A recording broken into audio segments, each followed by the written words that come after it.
بخاری اور مسلم شریف دونوں میں مذکور ہے، رسول اکرم صلی اللہ علیہ وسلم نے 4 خوش نصیب شخصوں کا نام لیا اور فرمایا، اگر تم نے قرآن سیکھنا ہے، اگر تم نے قرآن پڑھنا ہے تو ان 4 سے قرآن کی تعلیم حاصل کرو۔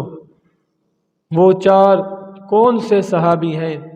پہلے حضرت عبداللہ بن مسعود رضی اللہ عنہ، دوسرے حضرت سالم جو کہ حضرت ابو حذیفہ رضی اللہ عنہ کے غلام تھے، تیسرے حضرت معاذ بن جبل اور چوتھے حضرت ابی بن کعب رضی اللہ عنہم۔